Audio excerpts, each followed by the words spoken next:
Welcome back to SSM education. আজকে একটি গুরুত্বপূর্ণ লেসন নিয়ে আসছি। তোমরা যারা ইংলিশে কিছুই পারো না তারাও আজকে ক্লাসটি দেখার পরে বুঝতে পারবে যে কেন পারি না ইংলিশ এতদিন কেন আমরা ইংলিশ বলা শুরু করিনি। সো আজকের ক্লাসটি খুবই গুরুত্বপূর্ণ হতে চলছে তোমাদের জন্য। সো ক্লাসটি প্রথম থেকে শেষ পর্যন্ত দেখার অনুরোধ রইল। Let's see. দেখো, হাউ টু রিপ্লাই। ইংলিশে কথা বলার ক্ষেত্রে দুটি পার্ট হয়ে থাকে। একটি হলো কোশ্চেন করা, আর একটা হলো সেই কোশ্চেনের অ্যান্সার দেওয়া। তো আজকের এই পার্টে আমরা শিখবো কি করে অ্যান্সার দিতে হয়। ধরো সামওয়ান তোমাকে আস্ক করছে যে কিছু একটা, তুমি সেটার অ্যান্সার কি করে দেবে।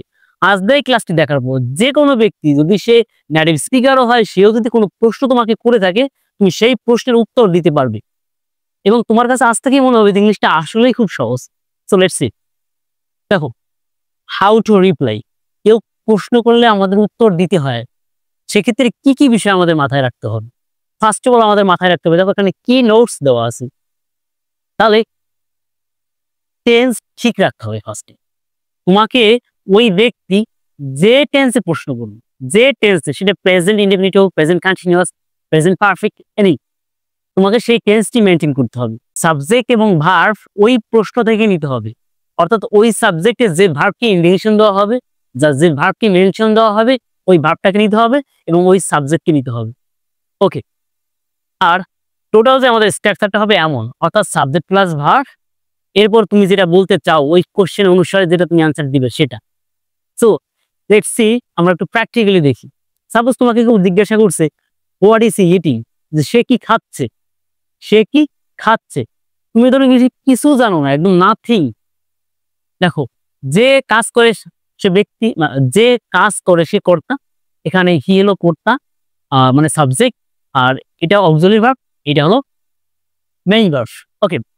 তাহলে কথা বলার ক্ষেত্রে যেটি আমাদেরকে মাথায় রাখতে হবে, আমি যেটা বলছি, সাবজেক্ট এবং ভার্ব ওই প্রশ্ন থেকে নিতে হবে। তাহলে এটি হলো সাবজেক্ট এবং এটি হলো, আর এটি হলো ভার্ব, এটি হলো কি আমাদের মেইন ভার্ব, আর এটি হলো অক্সিলারি ভার্ব। তো যে সাবজেক্টের পরে অবশ্যই যদি অক্সিলারি ভার্ব থাকে সেটিকে বসাতে হবে, তারপর মেইন ভার্বটাকে বসাতে হয়। তাহলে তুমি কি করবা, প্রথমে হিটাকে নিয়ে আসবে, তারপর অক্সিলারি ভার্ব ইজটাকে নিয়ে আসবে, এরপর ইটিংটাকে নিয়ে আসবে, এই তো। তাহলে তোমাকে প্রশ্ন করছে হোয়াট ইজ হি ইটিং, সে কি খাচ্ছে, তুমি অ্যান্সার দিচ্ছ ইজ ইটিং, সে খাচ্ছে।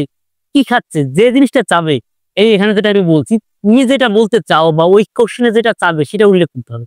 তাহলে হি ইজ ইটিং, ধরো he is eating fish, he is eating fruit, সে ফল খাচ্ছে। হি ইজ ইটিং ব্যানানা, সে কলা খাচ্ছে। Okay. He is eating rice, সে ভাত খাচ্ছে। হয়ে গেল। দেখো, এই প্রশ্নের অ্যান্সারটা আমি দিতে পারলাম। পরে আরেকটা দেখি, দেখো, when will he come, কখন সে আসবে।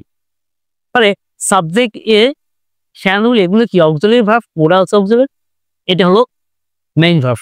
তাহলে ফার্স্ট তুমি কি বসাবে, সাবজেক্ট বসাবে, কি বসালে, এরপর অক্সিলারি ভার্ব উইল বসালে, এরপর ভার্ব বসালে, তাই তো, যেটি আমাদেরকে পূর্বেই বলা হয়েছে।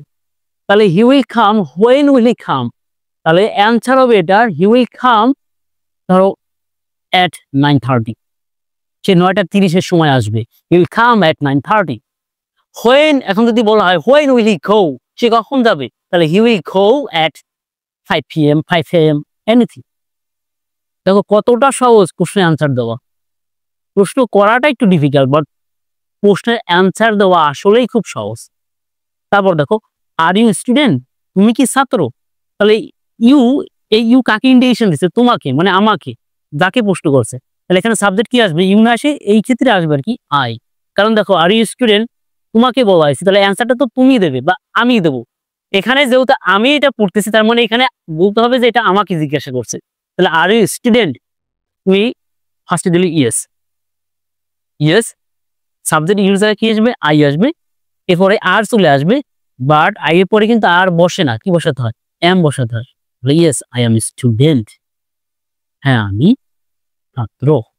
দেখো বিষয়টি খুবই ইজি টু আন্ডারস্ট্যান্ড, যে কেউ যদি প্রশ্ন করে সেখান থেকে অ্যান্সার কি করে দেবে। তুমি যদি এই তিনটি সেন্টেন্স বুঝে থাকো, তুমি যে কোনো সেন্টেন্সের অ্যান্সার দিতে পারবে ইজিলি। তো বন্ধুরা, ক্লাসটি ভালো লাগলে অবশ্যই আমার চ্যানেলটি সাবস্ক্রাইব করবে এবং লাইক কমেন্ট করবে। Best of luck.